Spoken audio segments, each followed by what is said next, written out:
APSRTC స్థలాలను private కంపెనీలను దారాదత్తం చేస్తామంటే ఊరుకునేది లేదంటూ విజయవాడలో పౌర సంఘాలు ఆర్టీసీ యూనియన్లు నిరసనకు దిగాయి. విజయవాడలో పాత బస్టాండ్ ముందు నిరసన ధర్నా నిర్వహించారు. ఆర్టీసీ స్థలాల పరిరక్షణ కమిటీ ఆధ్వర్యంలో జరిగిన ధర్నాలో మాజీ ఎంపీ వడ్డే శోభనాథేశ్వరరావు పాల్గొన్నారు.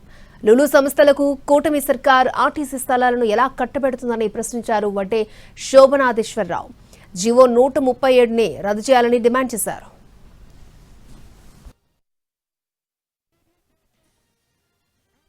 సామాజిక ఆస్తుల్ని సంపదని కాపాడమని మీకు అధికారం ఇచ్చారు తప్పితే మీరు మీ సొంత ఆస్తుల్లాగా మీ తాతగాడి ముళ్ళులాగా వ్యవహరిస్తే సరైనది కాదు అని కూడా మేము హెచ్చరించదలుచుకున్నాం.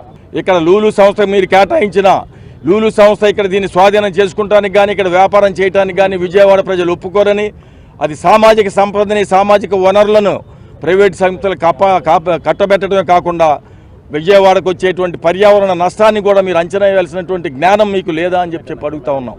ఈ ఉద్యమం జీవో నెంబర్ 137 ఉపసంహరించుకున్నంత వరకు కొనసాగుతుందని, ఎప్పటికైనా ఈ ప్రభుత్వం విజ్ఞత ప్రదర్శించాలి, సామాజిక సంపద దోచిపెట్టద్దు కార్పొరేట్ శక్తులకని మేము చెప్తా ఉన్నాం. ప్రజల ఆస్తుల్ని సామాజిక ఆస్తుల్ని సంపదని కాపాడమని మీకు అధికారం ఇచ్చారు తప్పితే మీరు మీ సొంత ఆస్తుల్లాగా మీ తాతగాడి ముళ్ళులాగా వ్యవహరిస్తే సరైనది కాదు అని కూడా మేము హెచ్చరించదలుచుకున్నాం. ఇక్కడ లూలు సంస్థ మీరు